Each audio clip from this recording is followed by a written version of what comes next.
मेरे प्रियो मेरे साथ निकालिए रोमियो की किताब उसका 12 उसका 1 और 2। रोमियो उसका 12 उसका 1 और 2।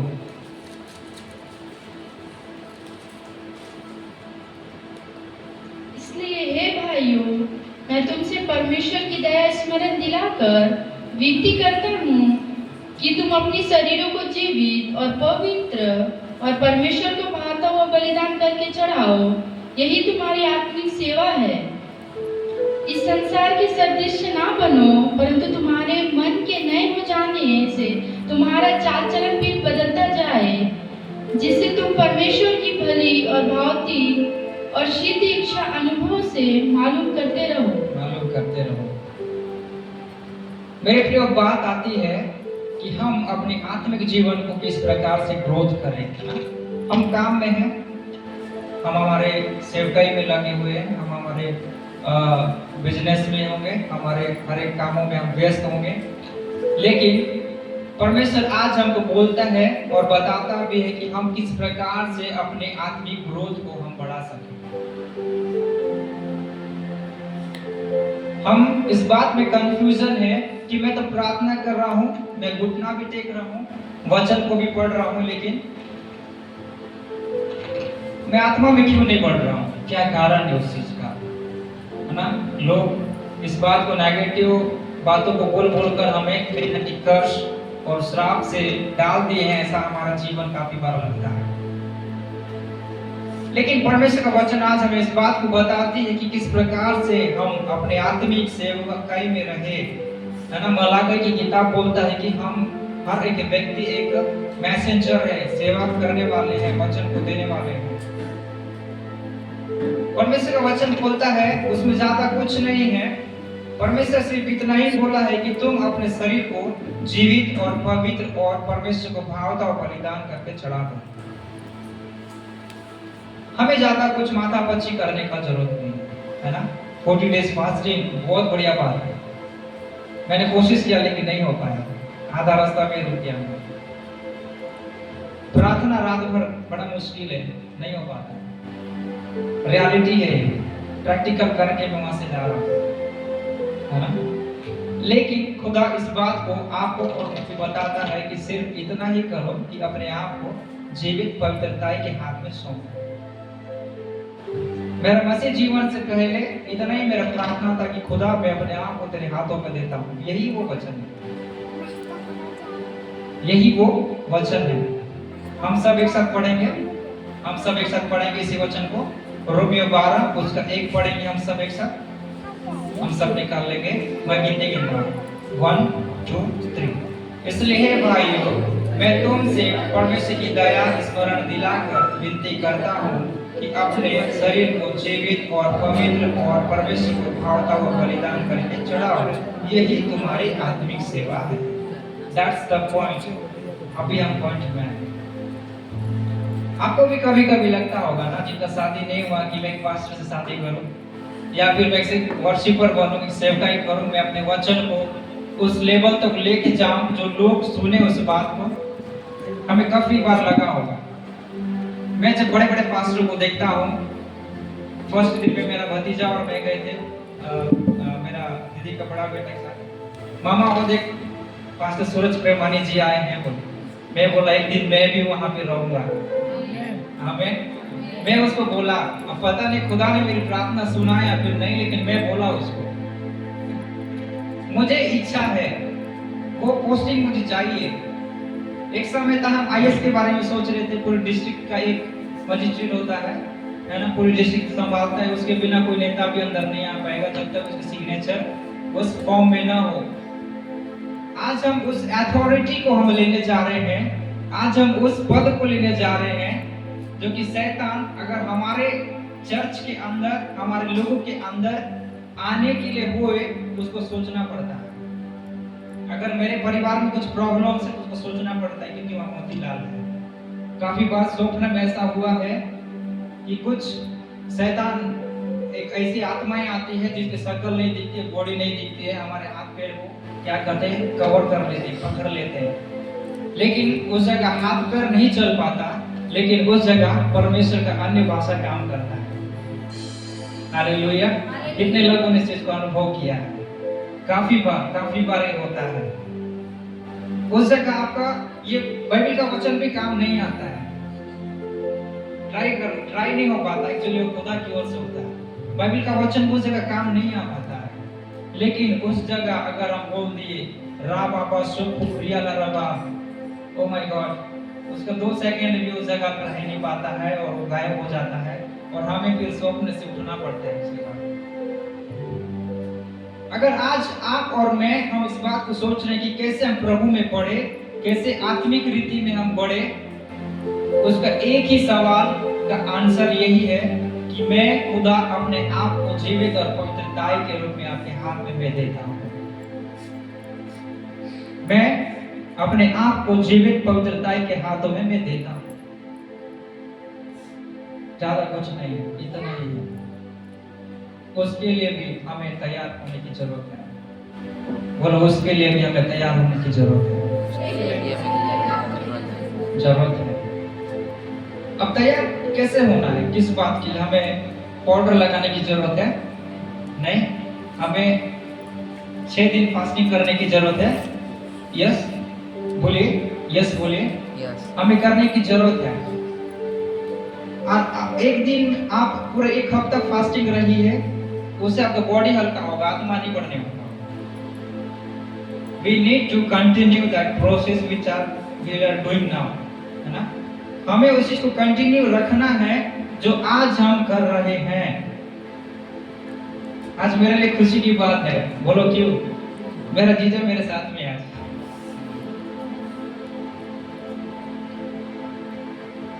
मैं बाइबल कॉलेज जब गया था, मैंने इस बात को घोषणा किया था कि मेरे ग्रेजुएशन होने से पहले खुदा मेरा जीजा प्रभु जानना है, एटलीस्ट जानना है। वो जानते तो है लेकिन कभी उन्होंने एक्सेप्ट नहीं किया था। फाइनली थोड़ा एंटर हो रहा है, खुदा काम कर रहा है अंदर में, और परमेश्वर ने उनको एक बड़ी प्रॉब्लम्स से निकाला है और फंसाया भी है ताकि तू मेरे से दूर ना हो। अगर दूर हो गया तो मैं फिर से उस गड्ढे में डाल दूंगा ताकि मैं तुझे फिर से खींच के निकाल सकूं। खुदा एक प्रोसेस है। हम बोलते हैं ना कि हम उद्धार पा लिए हैं, एक्चुअली में उद्धार हम पाए नहीं है, हम कंटिन्यू में हैं। हर एक दिन मोबाइल हम चार्ज करते हैं ना, हर एक दिन करते हैं। मैं तो कॉलेज में हफ्ता में 3 दिन करता था क्योंकि मोबाइल जमा रहता था, लेकिन घर जब से आया हूँ, रात को सोने से पहले एक बार और सुबह उठने से पहले एक बार, ऐसा लगभग 2 बार हो जाता है। प्रार्थना रात को सोते समय करता हूँ, नहीं तो सुबह उठ के करता हूँ। दिन में नहीं हो पाता है क्योंकि और किसी काम में बिजी रहता हूँ। यही मेरा मिस्टेक है। बोलिए, अपने आप बोलिए, यही मेरा मिस्टेक है। खाना 3 बार खा रहे हैं, बहुत अच्छी बात है, थोड़ा मोटा हो रहे हैं, है ना? नींद भी काफी समय तक आ जाता है, 2-3 घंटा तक, बहुत अच्छी बात है। और हमारी फेवरेट चीजें को हमने कहीं ना कहीं टेस्ट के तौर पे काफी बार हम लोगों ने खा लिया होगा, बहुत अच्छी चीजें। लेकिन बात जब खुदा की आती है, वचन में बताती है कि मैं अपने शरीर को जीवित और पवित्र और यही परमेश्वर को भावता और बलिदान करके चढ़ाओ, यही तुम्हारी आत्मिक सेवा है। जब मैं आत्मा में बढ़ने की बात करता हूँ, मैंने खुदा को बोला, मैं खुदा और क्या करूँ मैं जो तेरी आत्मा में बढ़ सकूं।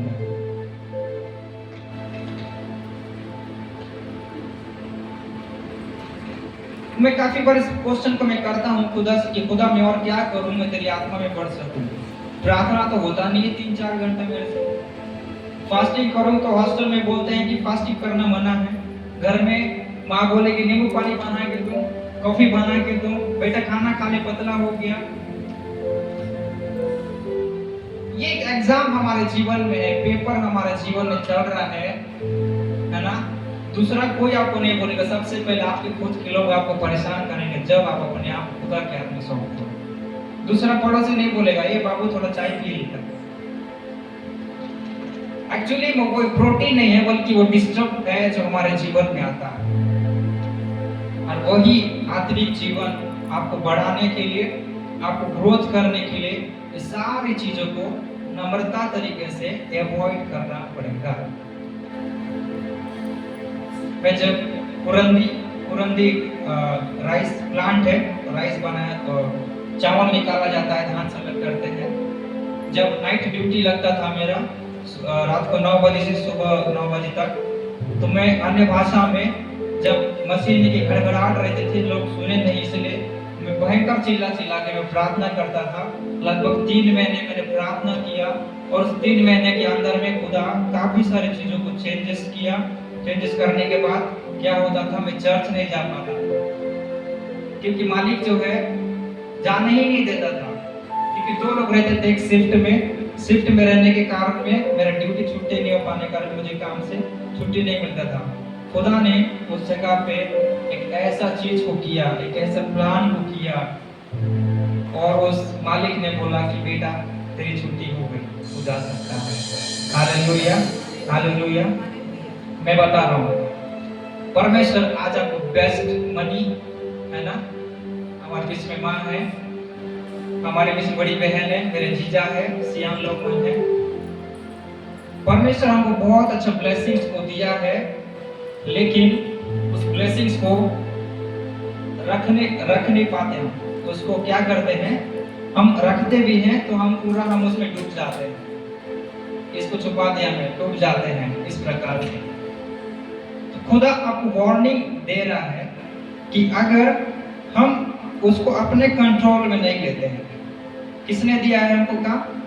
खुदा ने दिया है, प्रभु यीशु मसीह ने दिया है हमारे चाहने के अनुसार, है ना। अगर हम उसको कीमत पहचान के भी हम रख लेते हैं, हम खुदा के समय नहीं दे पा रहे हैं, तो खुदा क्या करेगा, हमारे जीवन से निकाल देगा। और काफी बार इस बात को हमने देखा भी होगा, सोचा भी होगा। खुदा इन बातों को आज हमें बताता है कि जो कोई पुराने नियम में हो चाहे नया नियम में हो, जो कोई खुदा को समय दिया वो आज बहुत बहुत बहुत ज्यादा ऊपर में है। कितने लोगों को पता है हमारे सूरज प्रेमाने जी बाइबल कॉलेज नहीं किए हैं? एक्चुअली में वो एक इवांजलिस्ट है ना, शायद ऑनलाइन कोर्स किए होंगे लेकिन बाइबल कॉलेज वो नहीं गए।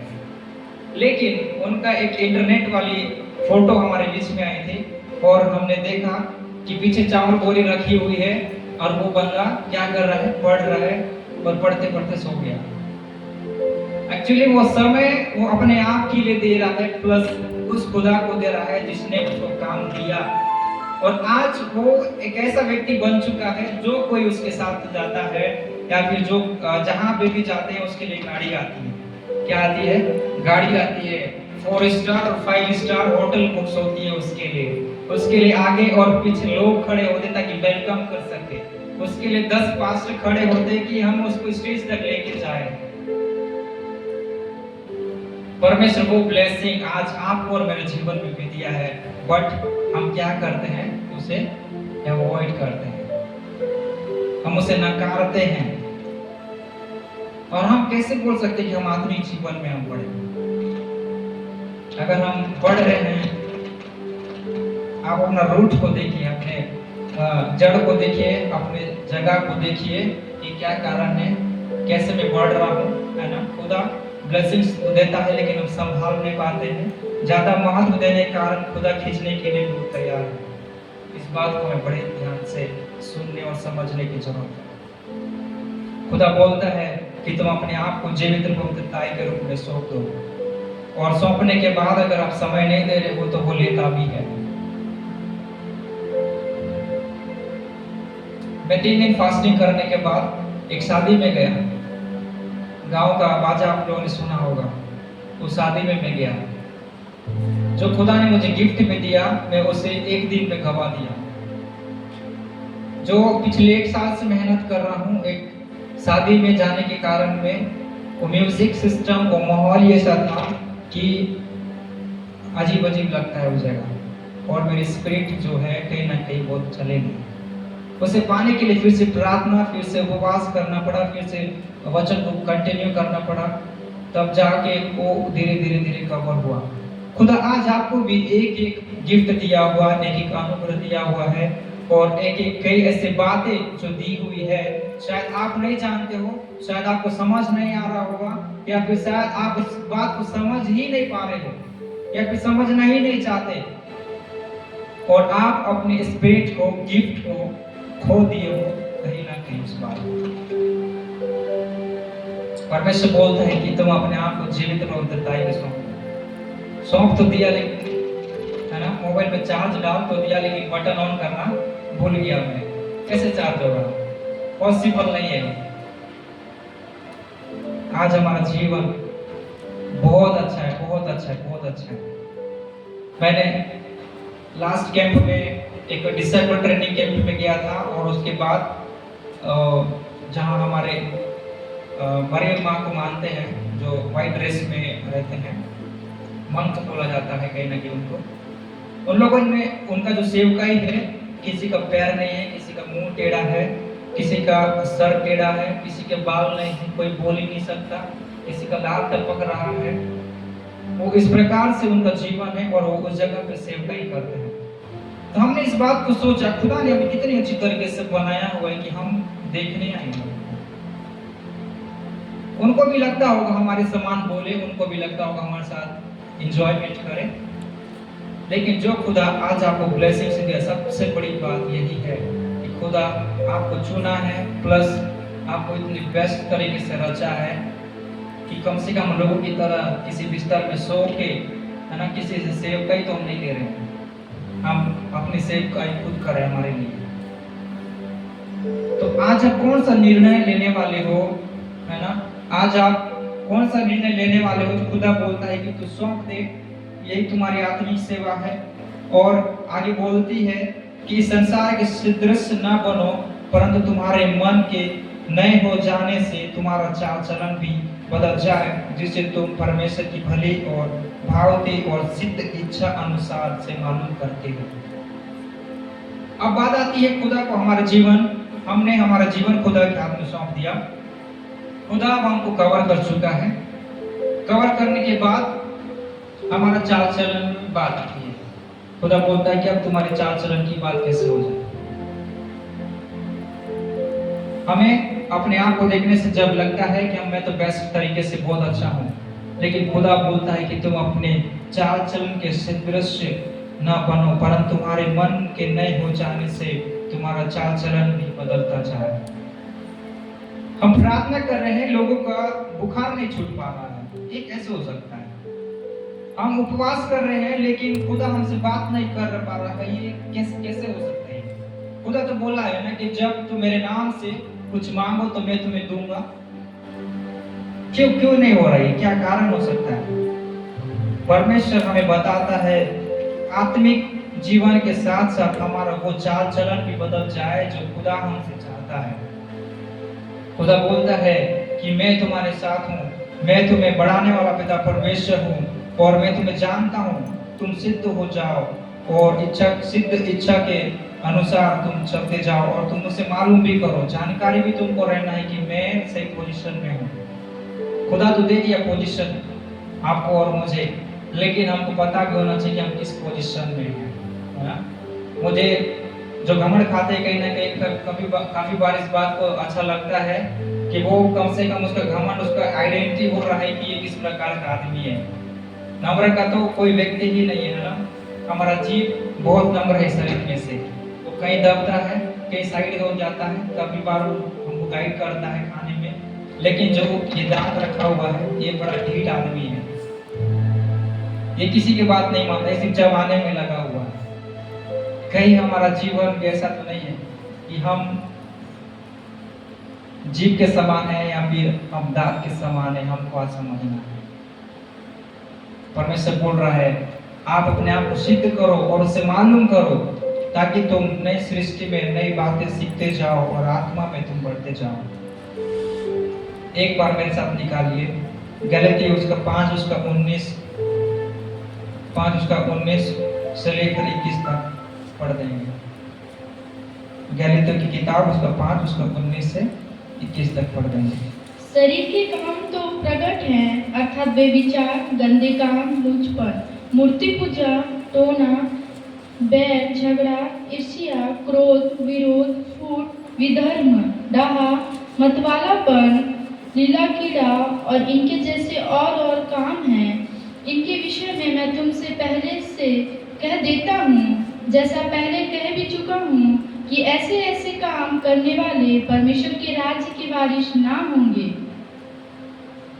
अब बात आती है, परमेश्वर बोल रहा है कि तुम परमेश्वर के वारिस ना होंगे अगर हमारे अंदर में ये सारी बातें हैं। अब हमारे जीवन में मुझे लगता है डाउट आना चाहिए कि खुदा क्यों इस बात को बोल रहा है कि हमें उसके राज्य के वारिस के लिए चुना नहीं जाएगा। और परमेश्वर का वचन बताते कि शरीर के काम तो प्रकट है, अर्थात कई ऐसे बात हैं जो इस वचन में लिखा हुआ है, हम पढ़ेंगे समय के अनुसार।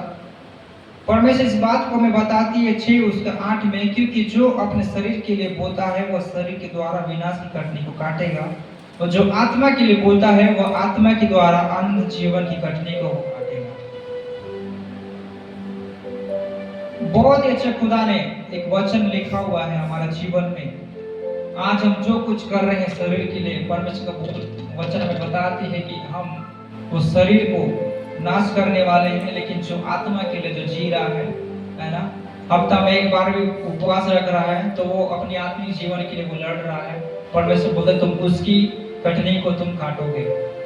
ये बड़ी नॉर्मल सी बात है, हमने कई जगह सुना होगा, लेकिन इसका इफेक्ट ये पड़ता है, ये हमको बताती है वचन इस बात को। इजराइल में जितने लोगों ने, इतिहास बताती है, इस्राएल में जितने लोगों ने अपने शरीर के लिए काम किया है ना, जब खुदा का मंदिर को बनाने में लगे हुए थे, कई हजारों लोगों ने उस जगह पे काम किया, अपनी आत्माओं को, अपने शरीर को नाश पहुंचाया, चोट लगा, मर गए लोग, काफी लोग हर एक दिन मरते थे। कई कुंटल कुंटल लकड़ी, कुंटल कुंटल पत्थर वहां पे आते थे।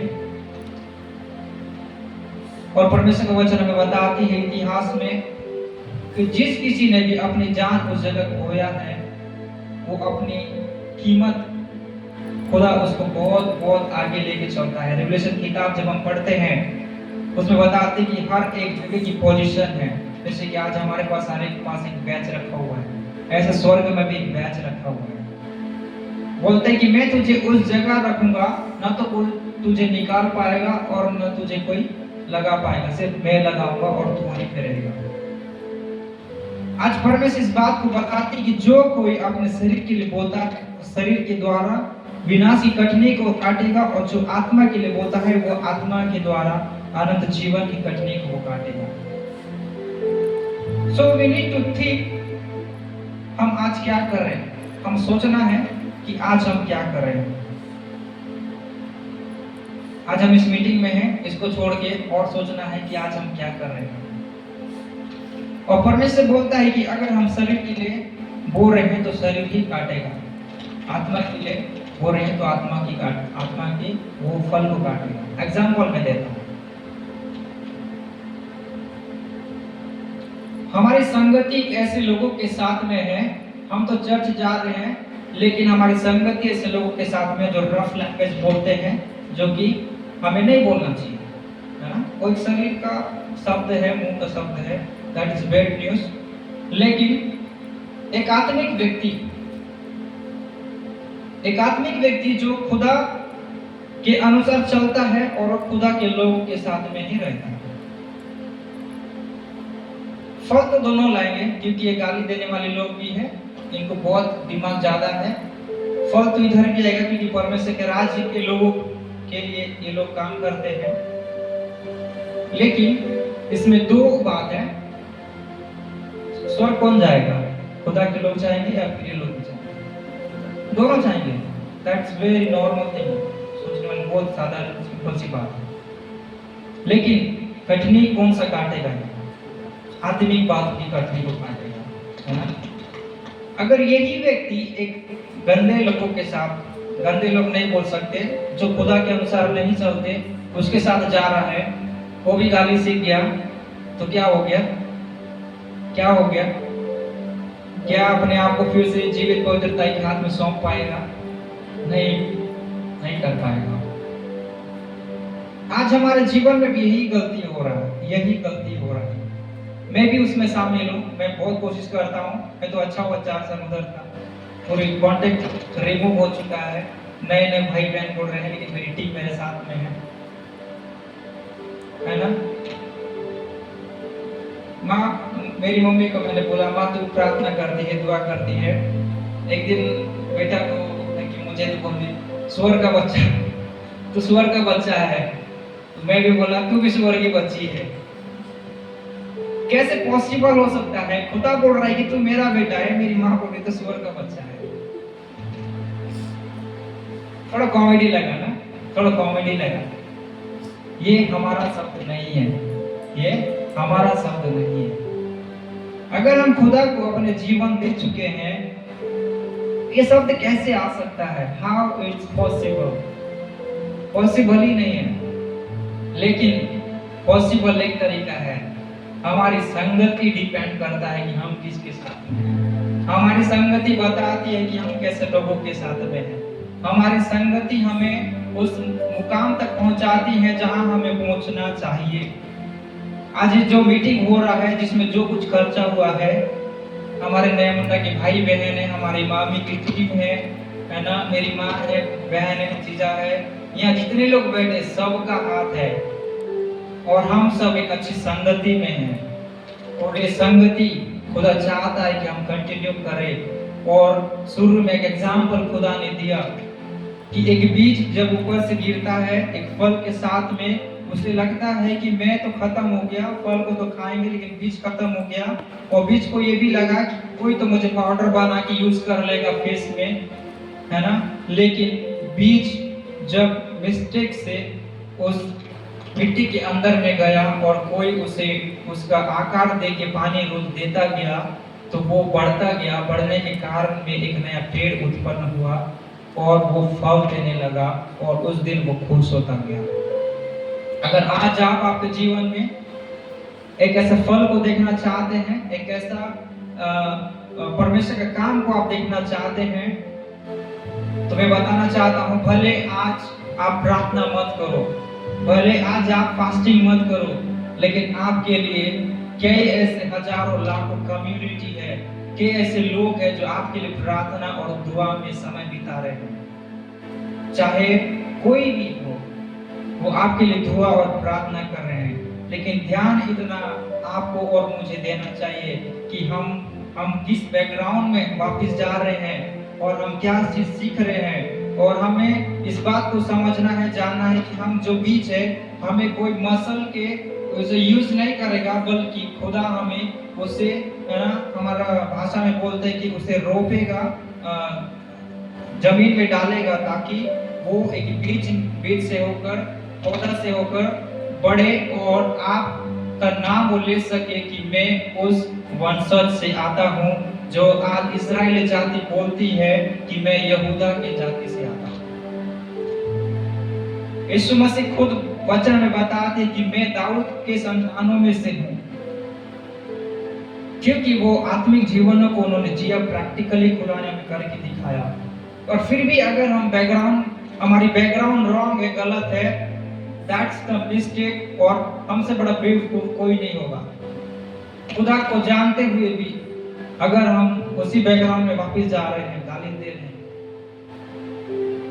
अब वचन आती है, खुदा बोलता है कि मैं उन लोगों के साथ रहा जो संसार में डूबे हुए थे, गलत कामों में थे, है ना। एक सवाल आया होगा, तो मैं बताना चाहता हूं, यीशु मसीह जो थे वो अपनी जगह पे ही अड़े थे। वो उनकी बातों को नहीं माना, बल्कि इनकी बातों को उनके अंदर में डाला। लेकिन हम क्या होते हैं, हम मिक्स हो जाते हैं। हम मिक्स होने के कारण में हमारी स्पिरिट काम करना बंद करती है, हमारी ब्लेसिंग्स रुक जाते हैं, हम गलत बातों पे ध्यान देने लगते हैं, जिसके कारण में हमारी ब्लेसिंग्स रुकी हुई है, एक्चुअली में रुका हुआ है। परमेश्वर पेंडिंग में रखा हुआ है। इजराइल की सबसे बड़ा गेट जो खुदा के लिए रुका हुआ है, बंद किया गया है, वो उसी दिन खुलेगा जिस दिन खुदा आने वाला हो।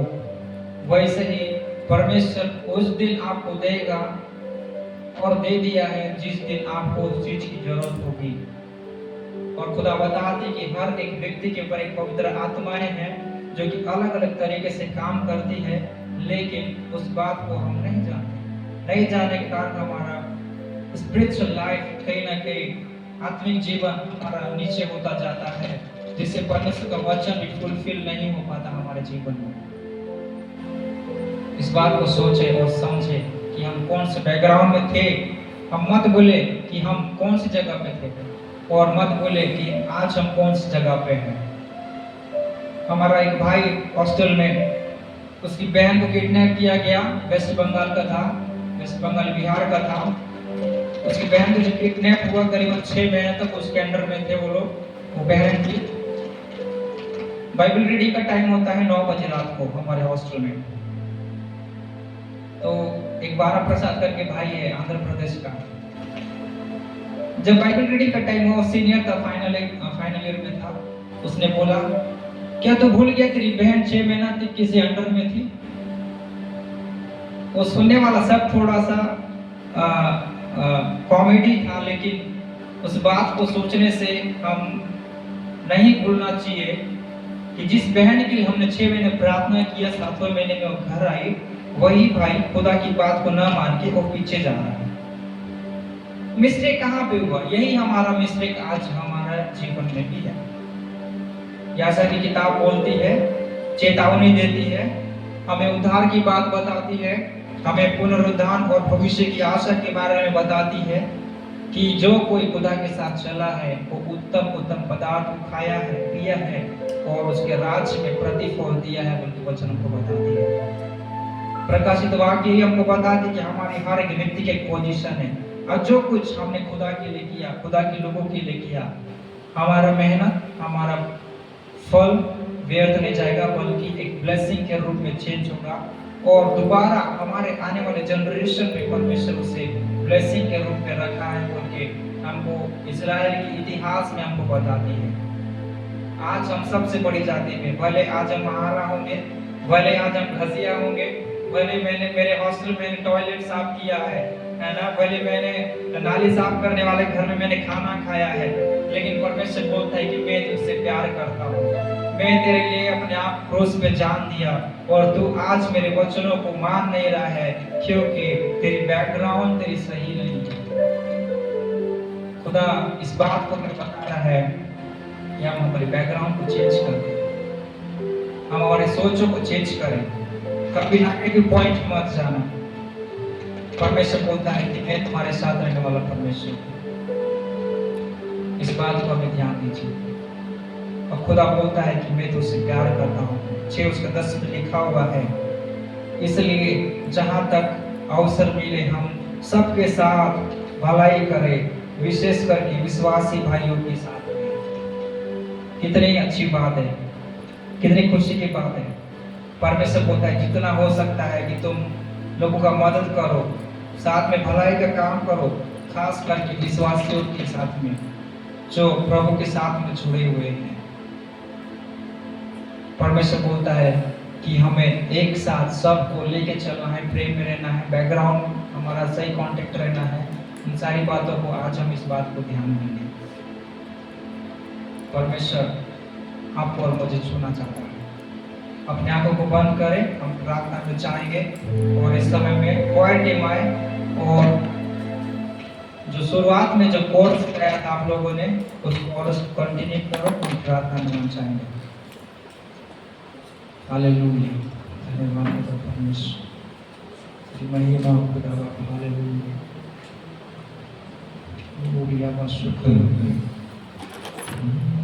हम जिस किसी के पास अन्य भाषाएं हैं, अन्य भाषा से हम प्रार्थना करेंगे, है ना। हमें लगता है काफी बार कि क्या बोल रहे हैं लोग।